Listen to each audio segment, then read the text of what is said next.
Alors, à vous la parole, Monsieur le maire, pour le mot des élus. Bonsoir tout le monde. Merci d'être présent. Donc, c'est toujours important, un moment important de notre démocratie locale, d'avoir une instance publique qui prend des décisions devant vous et devant aussi des caméras ce soir. Donc, comme il est de coutume, on commence avec un mot d'ouverture des élus. Donc, un petit tour, Joséphina? Oui, alors bonsoir, bienvenue à vous tous et toutes.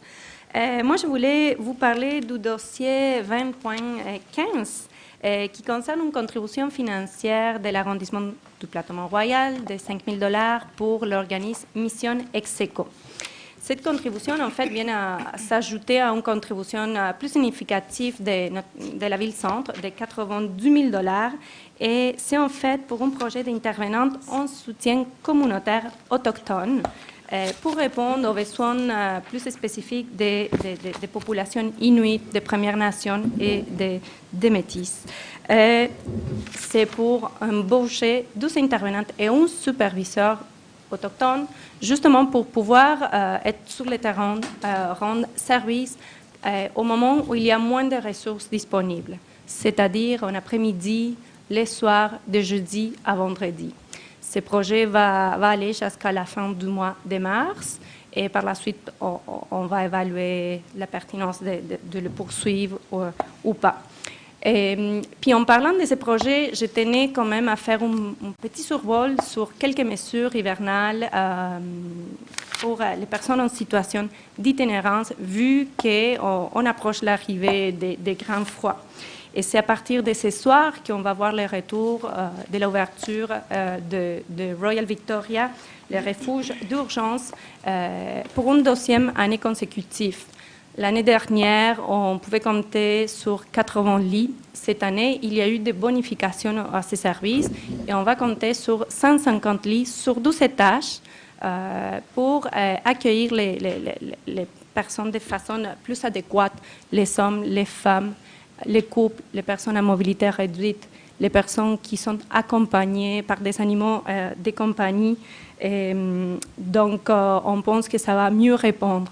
On va voir aussi les services de navettes qui garantissent des allers-retours aux différents hébergements d'urgence. Seulement à titre indicatif, l'année dernière, il y a eu plus de 13 000 déplacements. Donc, ça répond aussi à un besoin. On va voir aussi le retour de la halte chaleur au centre-ville, en Mission Saint-Michel, plus connu comme les Toits Rouges. Et je tenais aussi à, sûrement vous l'avez vu passer dans les médias à la mi du mois de novembre, à souligner l'ouverture de l'organisme Résilience Montréal au Square Cabot. Suite au départ des déménagements de Open Door dans notre arrondissement, il y a eu aussi une crise dans ce secteur. Donc, il a fallu que le milieu communautaire institutionnel, c'est-à-dire la Ville de Montréal, Westmount, le ministère de la Santé et Services sociaux, les SUS, qui ont travaillé tous ensemble pour trouver des solutions. Donc, l'organisme est ouvert de façon progressive jusqu'à qu'il va pouvoir ouvrir très, très bientôt de 8 heures le matin à 8 heures le soir, à tous les jours. Donc, on pense que ça répond aussi à un besoin criant dans ce secteur.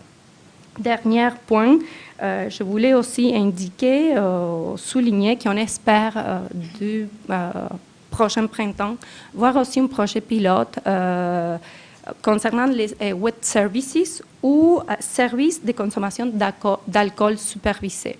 C'est-à-dire, ce sont des services où les personnes peuvent consommer de l'alcool, mais de façon contrôlée, médicale, pour mieux gérer cette situation de dépendance extrême ou des fois chronique, mais que les personnes puissent le faire en toute dignité et avec les services adéquats.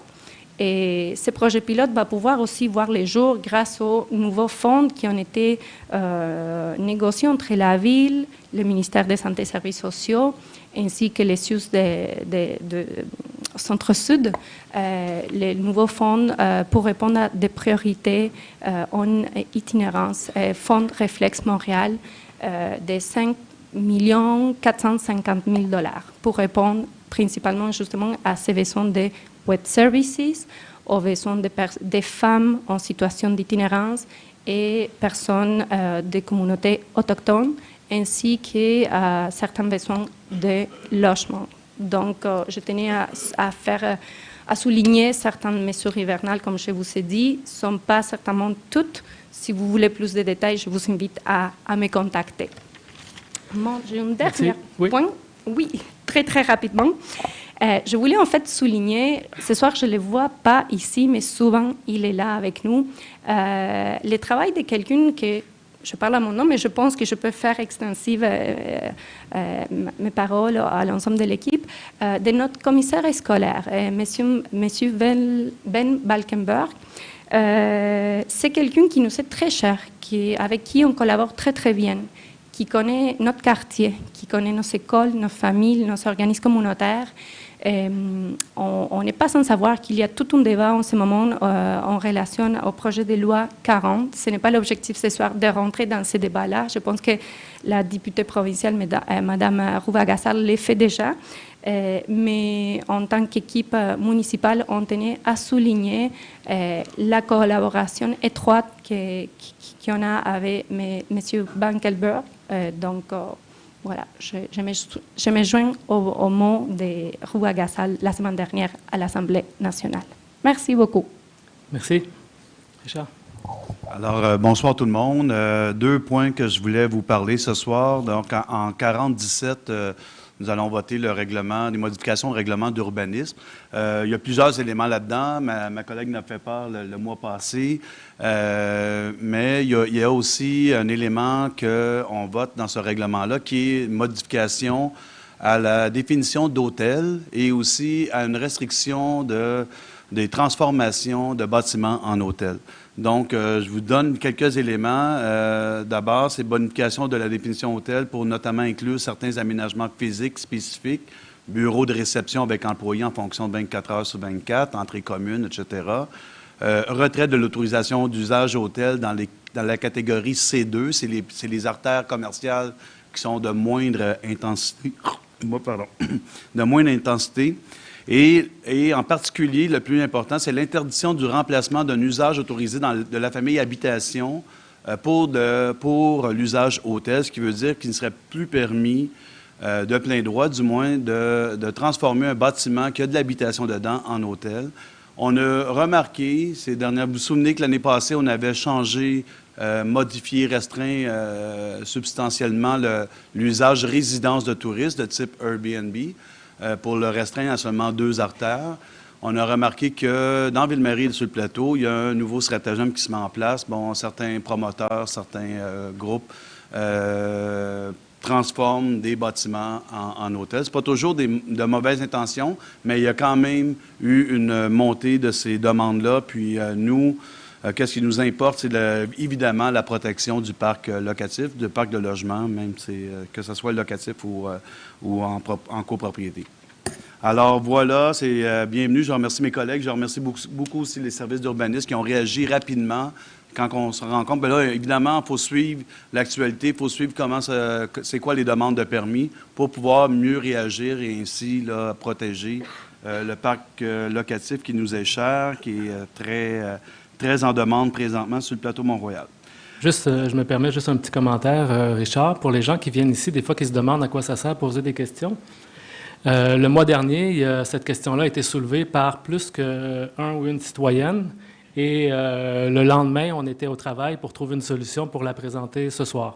Donc, je pense qu'on a réagi le plus vite qu'on pouvait et de notre côté et avec les services pour tout de suite déposer un avis de motion qui fait qu'il gèle la situation. Il ne peut plus y avoir d'hôtel ou de logement transformé en hôtel sur le plateau. C'est impossible à partir de maintenant. Alors, merci, M. le maire. Il y a un deuxième point que je tenais à rappeler. J'en ai parlé un peu la dernière fois, puis vous l'avez vu dans l'infolette aussi. Je préside à l'Hôtel de Ville la Commission sur le développement économique, développement urbain et de l'habitation qui commence une consultation importante sur la question des locaux vacants. Pourquoi j'en parle ici? C'est parce que le plateau Mont-Royal un des arrondissements les plus touchés par cette... pas le plus touché, mais il y a une sensibilité très forte de la part des citoyens et des commerçants sur ça, et notamment avec le nombre de sociétés de développement commercial qu'on a sur le plateau. Donc, ça commence la semaine prochaine, le 10 décembre au soir, pour la présentation du dossier par le service du développement économique de la Ville de Montréal devant les commissaires à la salle du conseil de l'Hôtel de Ville. Ensuite, dès ce moment-là, il y a un sondage qui va être mis en ligne pour avoir les opinions, pas juste des commerçants, de monsieur, madame, tout le monde, mais aussi des gens qui ont une certaine expertise, que ce soit en commerce, en développement économique, que ce soit en urbanisme. Je pense que c'est important d'avoir l'opinion de tout le monde.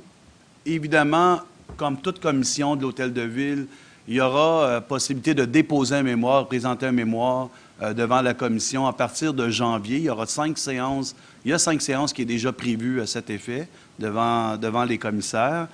Mais on a décidé d'aller un peu plus loin avec le travail qui a été fait avec notre commission en collaboration avec le service de développement économique et les arrondissements. C'est qu'il y ait des consultations locales dans chacun des arrondissements qui est possible. Donc, on s'attend à ce que le plateau Mont-Royal va tenir au moins une séance de cette consultation-là. Et donc, c'est des gens, n'importe qui sont intéressés, qui s'inscrivent en ligne. Et dès maintenant, vous pouvez vous inscrire en ligne sur la page de la Commission du développement économique, développement urbain et de l'habitation et taper sur la consultation des locaux vacants. Vous allez pouvoir vous inscrire, que ce soit pour déposer un mémoire à l'Hôtel de Ville ou pour participer parce que vous pourriez faire les deux aussi, participer à cette soirée de consultation localement pour justement avoir le plus possible d'informations et vos préoccupations localement du plateau Mont-Royal, qui va être transmis à la commission à l'Hôtel de Ville par la suite.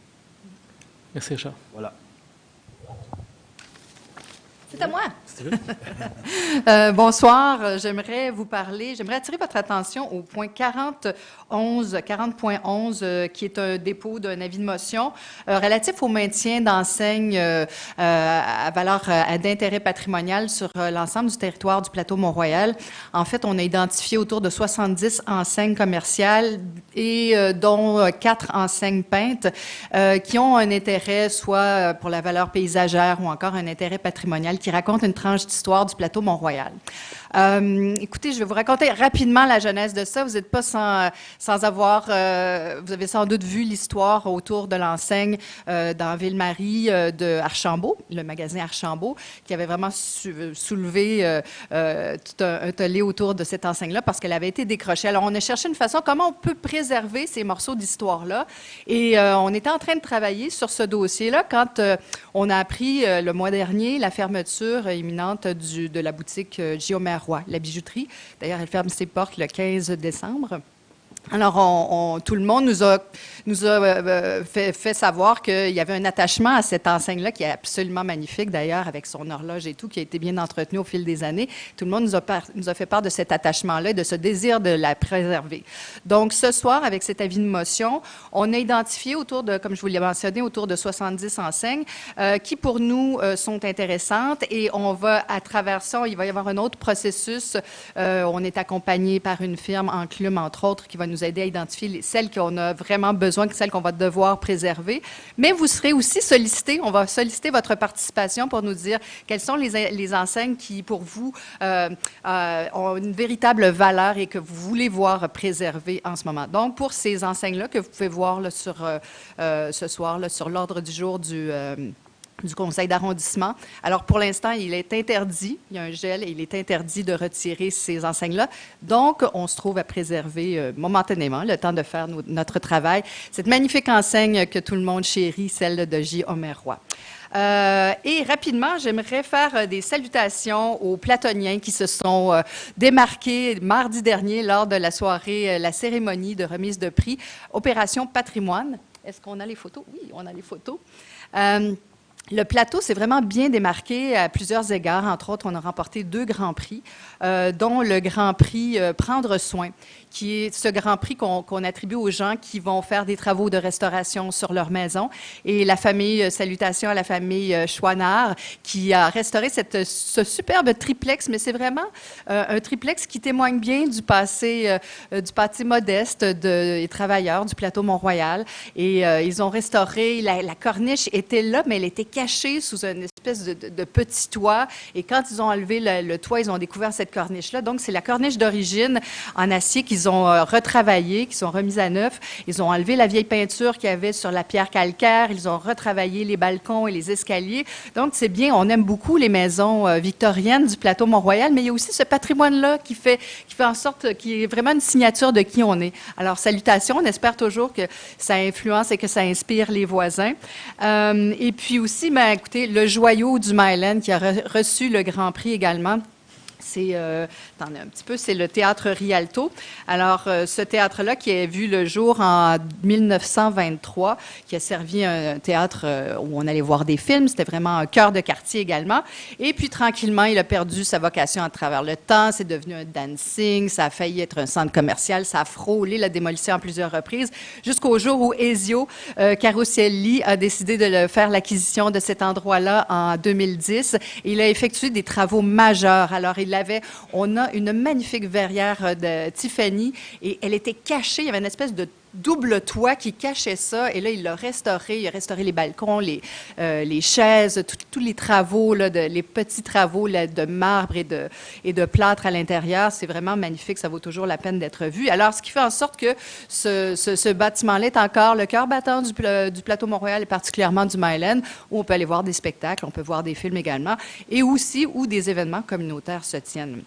Et une mention spéciale pour un résident du Myland aussi qui s'est distingué, c'est Jean Régazzi, qui est le conservateur de Univers culturel de Saint-Sulpice. Alors, c'est un organisme qui veut faire connaître le patrimoine des Sulpiciens, qui est quand même à la base là, de l'aménagement de la ville de Montréal, du territoire de l'île de Montréal.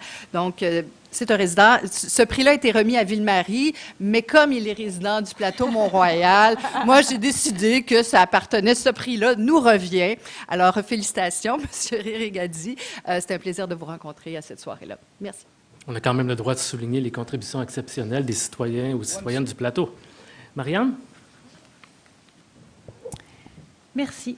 On va octroyer au point 2014 une contribution financière à Vélo Québec pour financer leur programme Cyclistes avertis, dont vous avez peut-être déjà entendu parler. Donc, Cyclistes avertis, c'est des moniteurs qui, en collaboration avec les enseignants d'éducation physique surtout, vont aller dans les écoles et prendre les élèves de 11-12 ans, soit en 5e ou en 6e année, pour faire faire des ateliers d'apprentissage du code de conduite, des règles du code de la route et de comment on fait du vélo dans un contexte urbain comme à Montréal. Le programme est implanté pas juste au plateau, dans plusieurs autres arrondissements et même dans toutes sortes de villes de la région métropolitaine. Mais au plateau, on est vraiment heureux grâce à notre Fonds des écoles, lequel est financé par la vente des vignettes journalière et mensuelle, de pouvoir financer la Ville de Montréal, les finances, mais le plateau en rajoute. Donc, on a atteint avec cette subvention-là, en 2019, plus de 200 élèves dans 3 ou 4 écoles différentes du plateau. Et on est vraiment persuadé que grâce à ce travail-là d'éducation des enfants, des pré-ados, que d'abord, on va avoir des cyclistes qui se comportent bien sur la rue, qui comprennent le respect des plus vulnérables, le respect des piétons, qui connaissent le code de la route, même s'ils n'ont pas de permis de conduire. Et on les encourage aussi à se déplacer en vélo, donc à choisir le transport actif dans leur quotidien. Donc, puis on peut même déjà annoncer que le soutien financier va être reconduit pour l'année prochaine. Donc, si vous avez des enfants en 5e ou en 6e année, parlez-en à leur prof d'éducation physique, dont la collaboration est vraiment nécessaire pour que ça fonctionne. Et ça fonctionne très bien, c'est vraiment un succès. Ma propre fille détestait le vélo. Puis, c'est arrivé dans son école, dans sa classe, elle a pu faire le programme et depuis, elle adore le vélo. C'est formidable. Merci. Alors, oui, moi, de mon côté, je tenais à mentionner que nous allons franchir une étape importante ce soir dans la réalisation de la version permanente de la place des Fleurs de Macadam au coin de Montana et Mont-Royal. Alors, on va accorder un contrat pour la conception du pré-projet, des plans et devis et aussi la surveillance des travaux pour la version permanente de cette place qui se trouvera, je vous rappelle, sur le site de l'ancienne station de service qui a appartenu il y a quelques années à la famille de Jean-Pierre Ferland. Et le nom de cette place prend le nom d'une des chansons de M. Ferland, qui a participé par ailleurs à une belle activité de désignation du nom de cette nouvelle place que nous avons créée grâce à l'acquisition de cette ancienne station de service par le conseil d'arrondissement. Alors, c'est une belle étape qu'on franchit. On espère pouvoir montrer les plans de la version finale du projet d'ici le printemps 2020. Et donc, le projet avance rondement et on est très contents. Merci. Merci, Alex. Pour ma part, j'ai vécu ma première opération de déneigement. Donc, on a eu la neige très tôt cette année. Donc, le directeur des travaux publics a accepté de me faire un tour pour me montrer comment ça se passait sur le terrain, concrètement. Le déneigement, ça s'est somme toute relativement très bien passé. Je dis relativement, ça s'est très bien passé, considérant que avant le 15 novembre, c'est pas tous les équipements de déneigement qui sont disponibles, parce qu'il y a encore des chantiers, des entreprises qui font des chantiers l'été puis qui font du déneigement l'hiver. Donc, la période entre le 1er et le 15 novembre est critique parce qu'on n'a pas tous les employés disponibles et on n'a pas tous les équipements. On a quand même eu une opération assez bien réussie et j'ai failli avoir ma première opération verglas. Donc, parce qu'on annonçait du verglas et on a fait de l'épandage préventif. Et il n'y a pas eu de verglas, mais ça a fait que la neige, en tombant sur le sol, est fondée à mesure parce qu'on avait prévenu tout à coup qu'il y a du verglas. Donc, je le souligne parce que je veux vous dire que c'est un sujet que je vais suivre. Je sais que c'est une préoccupation importante. L'année dernière, on a eu beaucoup de pluie, gel, il pleut, il fait moins 30, il neige. Donc, on doit faire attention, adapter nos pratiques. Et ça fait partie de mes responsabilités de m'assurer qu'on offre un service de qualité aux résidents du plateau. Deuxième élément, au point 40 07 08 09 010, donc il y a 4 points, on va adopter une motion sur le budget des 4 sociétés de développement commercial. Vous savez, les SDC craignaient que le fonds de dynamisation des artères commerciales disparaissent. Ben non, ils ne disparaissent pas, puis on adopte leur budget ce soir, donc on a maintenu les sommes et ça, on va le confirmer officiellement ce soir pour le budget de l'année prochaine. Au point 40-02, j'attire aussi votre attention sur le fait que la possibilité d'avoir un permis mensuel pour se stationner, ça, c'est beaucoup plus pour les travailleurs. Les gens qui viennent travailler sur le plateau peuvent s'acheter une vignette mensuelle au coût de 100 $ par mois. Elle était disponible seulement dans une partie du plateau, la partie plus à l'est.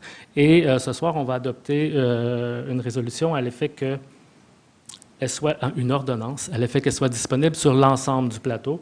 Donc, ça va être possible maintenant pour tous les travailleurs d'acheter des vignettes mensuelles.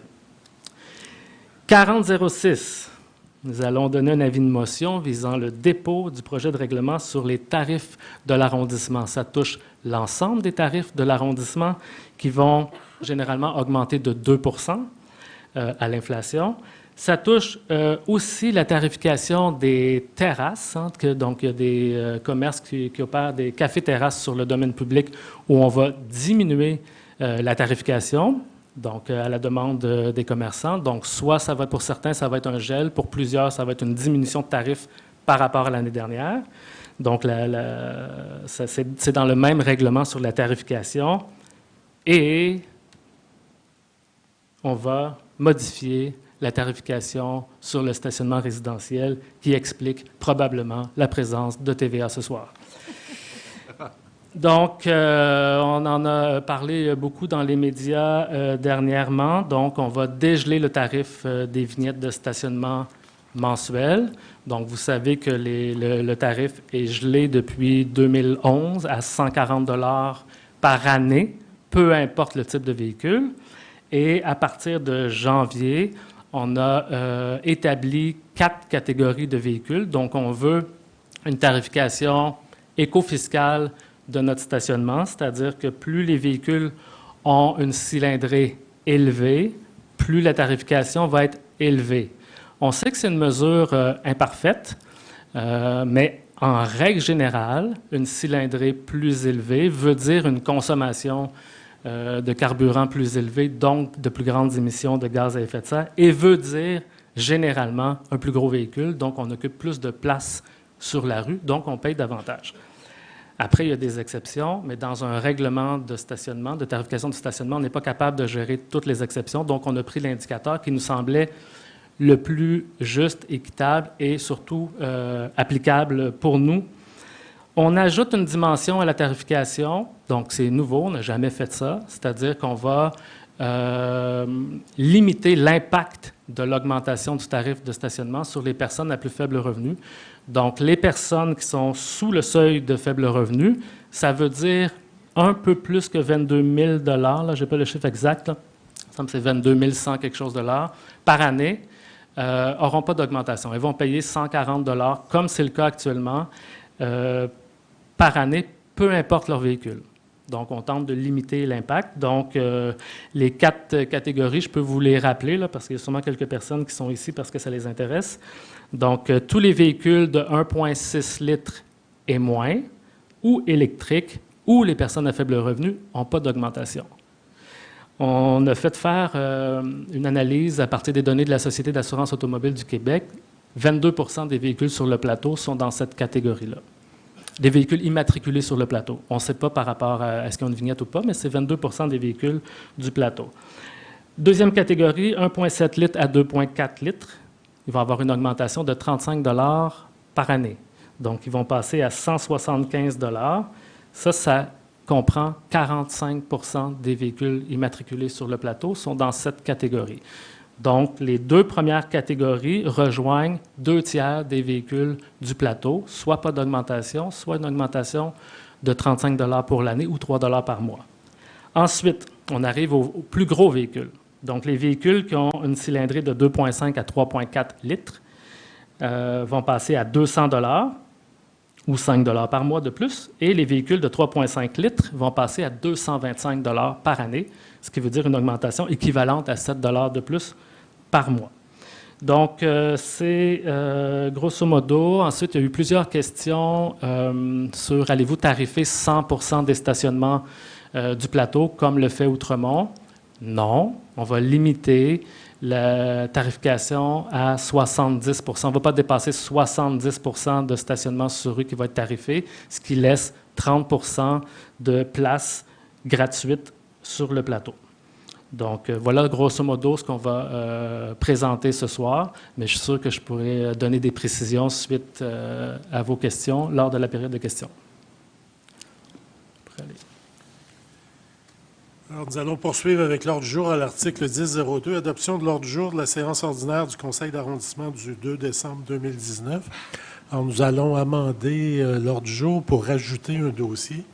Il s'agit d'une contribution financière de 14 000 $.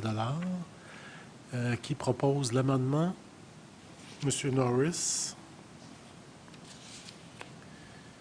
Et qui appuie? M. Ryan. Il s'agit de l'octroi d'une contribution financière de 14 000 $, taxes incluses, à l'organisme Village de Noël de Montréal pour l'installation et le démontage de décorations pour la période des fêtes sur la rue Prince-Arthur. Donc, cette contribution sera à l'article 20-18 de l'ordre du jour. Donc, vous pouvez y aller proposer. Donc, je propose l'adoption de... Je propose, appuyé par Richard Ryan, d'adopter l'ordre du jour tel que modifié là, de la séance ordinaire du Conseil d'arrondissement du 2 décembre 2019. Alors, adopté 1003, adoption des procès-verbaux des séances ordinaires et extraordinaires du conseil d'arrondissement tenues respectivement les 4 et 14 novembre 2019. Donc, je propose, appuyé par Marie Plourde, d'adopter la proposition telle que déposée.